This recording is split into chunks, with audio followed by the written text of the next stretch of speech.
El cuerpo humano es un mecanismo muy intrincado de comunicación y no me estoy refiriendo solamente a la comunicación que tenemos los humanos con el medio ambiente que nos rodea, las señales que mandamos, sino hablo de las comunicaciones internas. Los órganos se comunican entre sí, las células hablan. ¿Cómo hablan? Enviándose señales químicas.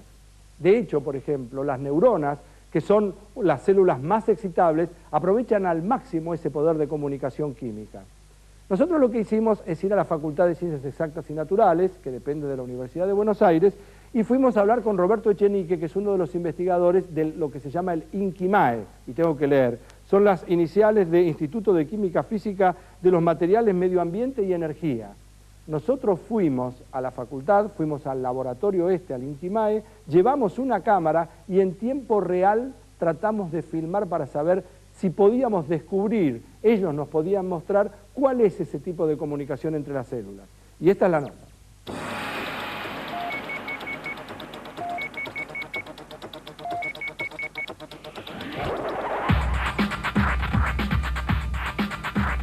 El funcionamiento de nuestro cerebro siempre resulta fascinante.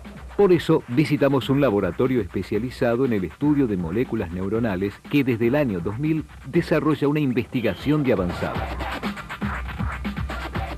Nos pusimos a trabajar para hacer algunas sustancias que cuando uno las ilumina con luz liberen un neurotransmisor. Un neurotransmisor es una sustancia química, un tipo específico de molécula que es el que usa una neurona para comunicarse con otra. Cuando una neurona le quiere decir algo a otra, digamos en un lenguaje neuronal que consiste en mandarse señales eléctricas y químicas, cuando manda una señal química lo que hace es liberar una cierta cantidad de una sustancia muy pura, millones de neuronas haciendo eso simultáneamente es lo que produce nuestro pensamiento, nuestros sentimientos, nuestras emociones, las cosas que vemos, si algo nos gusta o no nos gusta. No sabemos cómo se codifica eso, pero sabemos que ahí está la información.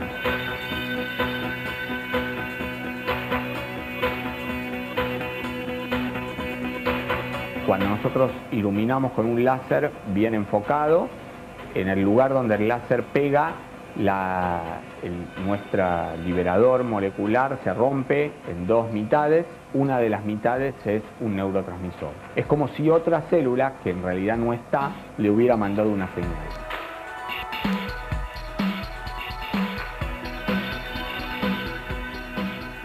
Si uno supiera el código, podría, por ejemplo, obligar a las neuronas a seguir el comportamiento que siguen cuando sucede determinada cosa. Por ejemplo, en un animal, cuando el animal tiene que ejecutar la respuesta de escape.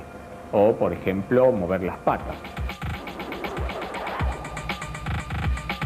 Las técnicas ópticas que se desarrollan en este laboratorio permitirían conocer qué hacen las neuronas.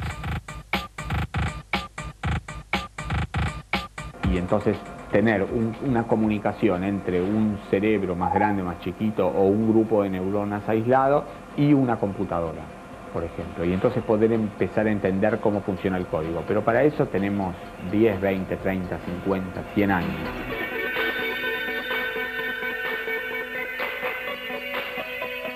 Este trabajo podrá tener diversas aplicaciones.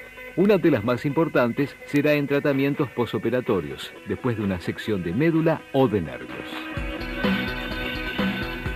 Cuando uno se le corta un nervio, las células que quedaron lejos y cortadas del otro lado del nervio buscan su camino hasta llegar de nuevo y producir una conexión nerviosa que funcione. Bueno, en algunos casos eso se da, en otros casos no se da, depende mucho del nervio, depende mucho del paciente. Cuando se conozca cuál es la forma en que las células se comunican entre sí y cómo una célula le dice a otra, vení, es para acá que tenés que venir, entonces ahí se va a poder hacer mucho más por ese tipo de problemas.